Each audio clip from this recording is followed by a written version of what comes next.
വിദ്യാലയങ്ങളാണ് ഏതൊരു കുട്ടിയുടെയും ജീവിതം മാറ്റിമറിക്കുന്നത്. ഇത് എൻ്റെ ജീവിതം മാറ്റിമറിച്ച സ്കൂളാണ്. എൻ്റെ സ്വപ്നം എനിക്ക് നേടിത്തന്ന സ്കൂൾ. വർഷങ്ങളായി 8ാം ക്ലാസ് വരെയുള്ള പഠനത്തിന് നൽകുന്ന ഏറ്റവും വലിയ സമ്മാനം. ഞാൻ മാർത്ത ഡി സാലിനാസ്, ഒരു 8ാം ക്ലാസ് വിദ്യാർത്ഥി. എൻ്റെ സ്വപ്നം.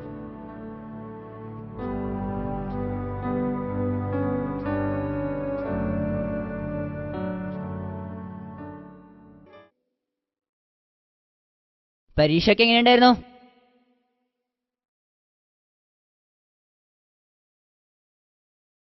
എമീൻ,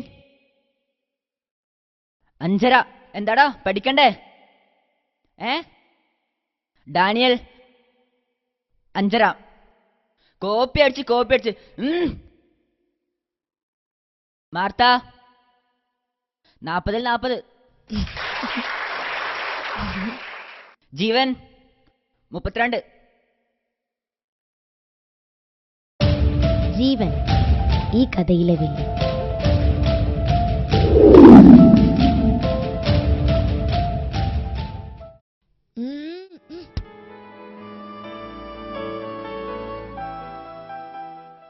എടാ മാർത്ത എന്തൊരു കളിയാടാ.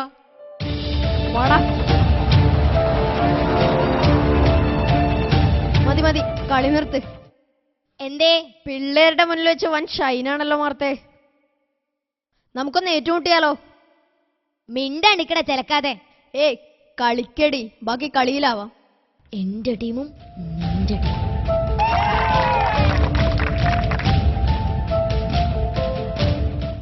അപ്പ ഇന്ന് മറ്റേ ജീവനില്ലേ? ഏത്? ആ അടി ഉണ്ടാക്കുന്നവനോ? അവനിന്ന് സോഷ്യൽ പരീക്ഷയിൽ A+ പോയി.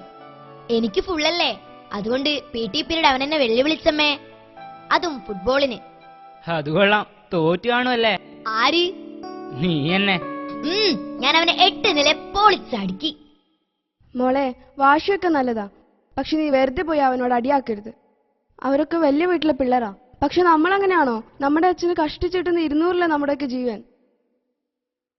അതിനവൻ ഇങ്ങോട്ട് വന്നതല്ലേ, ഞാൻ അങ്ങോട്ട് പോയതെങ്ങാനാ. അവനെന്നോട് അസൂയ. അവന്റെ വിചാരം അവനാ സ്കോളർഷിപ്പ് ജാക്കറ്റ് കിട്ടുന്ന. അതെനിക്കാ. അത് കിട്ടിയില്ലെങ്കിലേ ഞാൻ സ്പോർട്സിൽ ഇറങ്ങിയാലോന്ന് ആലോചിക്ക. വലിയ പൈസ ചെലവാവോ? വേണ്ടിവരും, മാഷന്മാര് പറഞ്ഞു കേട്ടതാ. എടി, നിന്റെ അതിന് മാത്രം പൈസ ഉണ്ടോ? എത്ര കാശ് വേണമെന്നറിയോ? Ground fees, uniform fees, registration fees. വെറുത്തുപോ. പക്ഷേ നിങ്ങളൊക്കെ നോക്കിക്കോ, എത്ര തെണ്ടിയിട്ടാണെങ്കിലും ഇപ്രാവശ്യത്തെ സ്കോളർഷിപ്പ് ജാക്കറ്റ് ഞാൻ തന്നെ വാങ്ങും. അതിന്റെ സ്വപ്നാടി. എന്തോ കേട്ടില്ല, ഒന്നൂടി.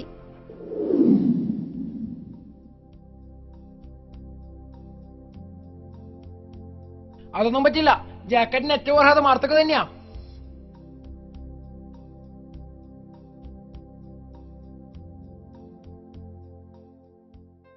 B practical. ജീവന്റെ അച്ഛൻ സിറ്റിയിലെ വലിയ ബിസിനസ്മാനാ.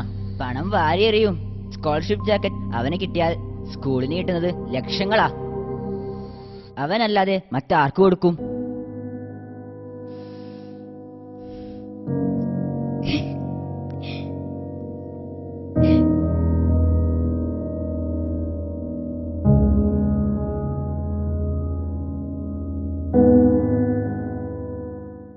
ഇന്ത്യക്കാരും ബ്രിട്ടീഷുകാരും അതിലൊരിടത്തും ഉണ്ടായിരുന്നില്ല.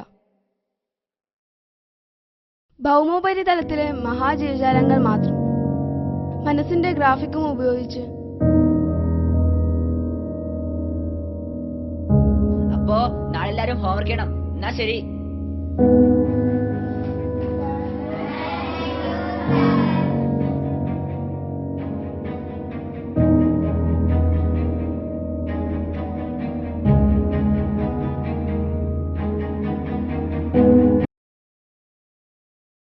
ഇന്നലെ സ്റ്റാഫ് റൂമിൽ വെച്ചിടുന്ന ബഹളവും നിന്റെ അതിയായ ആഗ്രഹവും സ്മിത്ത് എന്നോട് പറഞ്ഞിരുന്നു. പക്ഷേ ജീവന്റെ അച്ഛൻ വാഗ്ദാനം ചെയ്തത് 1.5 ലക്ഷം രൂപയാ.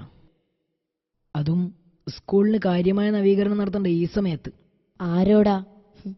3000 രൂപ. അപ്പൊ ഞാൻ മനസ്സിലാക്കി, സ്കോളർഷിപ്പ് ജാക്കറ്റ് എനിക്കുള്ളതല്ല. ഇവളിത് എവിടെ പോയിരിക്കുക? വന്നപ്പോ മുതല് വാതിലടച്ചിരിക്കുക. അയ്യോ, നോക്കട്ടെ, ഇപ്പൊ വരാം.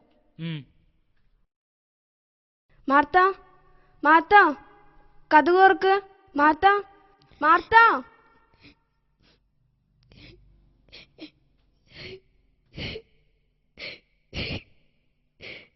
മോളെ, മാർത്ത, മാർത്ത,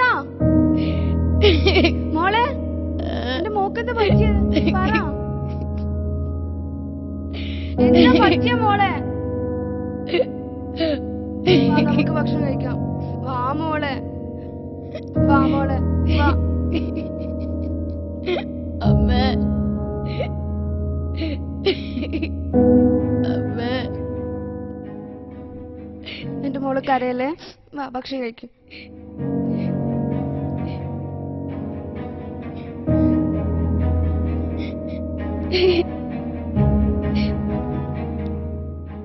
മാർത്തേ, എന്താടി പ്രശ്നം? അപ്പനോട് പറ. എനിക്ക് സ്കോളർഷിപ്പ് ജാക്കറ്റ് വേണ്ട. എന്താടി, ഇത്രയും നാൾ അതിനെ നീ ഇഷ്ടപ്പെട്ടിരുന്ന ആളാണല്ലോ.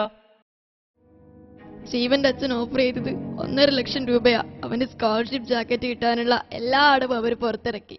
മോളെ, നിനക്ക് കഴിവുണ്ടെങ്കിൽ, ദൈവത്തിനെ വിശ്വസിക്കുന്നുണ്ടെങ്കിൽ നിനക്കത് കിട്ടും, തീർച്ച. നിനക്കറിയാലോ നമ്മുടെ അവസ്ഥ. എന്റെ കയ്യിൽ പണമൊന്നുമില്ല. പണമുള്ളവര് എന്തു വേണ്ടിക്കും ചെയ്യട്ടെ. മോള് വിഷമിക്കണ്ട കേട്ടോ.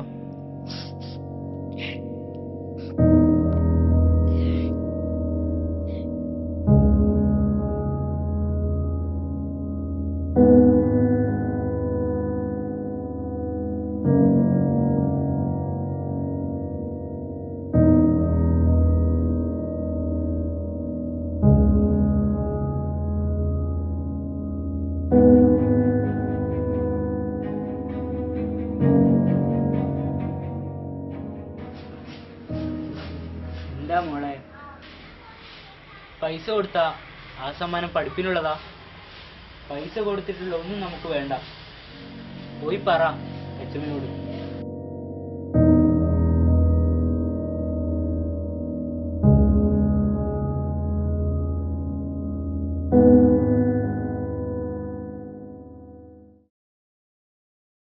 വേദിയിലിരിക്കുന്ന എല്ലാവർക്കും എൻ്റെ നമസ്കാരം.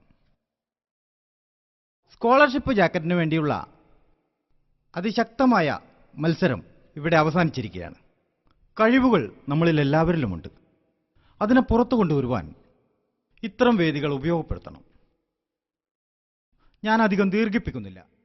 ഇത്രയും പറഞ്ഞുകൊണ്ട് ഈ പരിപാടി ഔപചാരികമായി ഉദ്ഘാടനം ചെയ്തതായി പ്രഖ്യാപിച്ചുകൊണ്ട് ഞാൻ നിർത്തുന്നു. നന്ദി, നമസ്കാരം.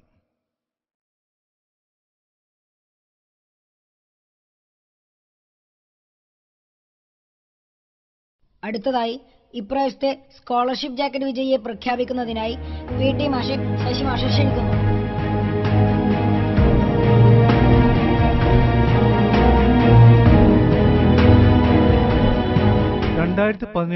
വർഷത്തിലെ സ്കോളർഷിപ്പ് ജാക്കറ്റ് വിജയി മാർത്ത ഡി സാൽനാസ്.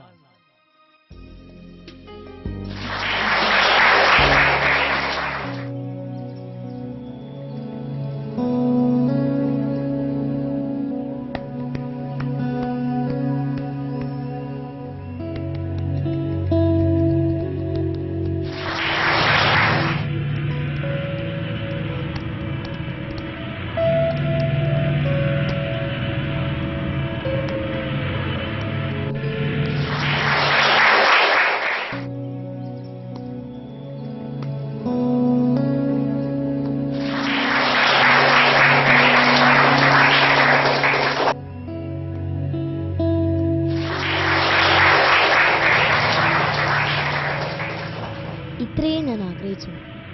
അപ്പോ അച്ഛനോട് ഒരുപാട് ദേഷ്യം തോന്നിയെങ്കിലും പിന്നീട് ഞാൻ മനസ്സിലാക്കി, അച്ഛൻ്റെ ആ വാക്കുകളായിരുന്നു എനിക്കിത് നേടിത്തന്നത്.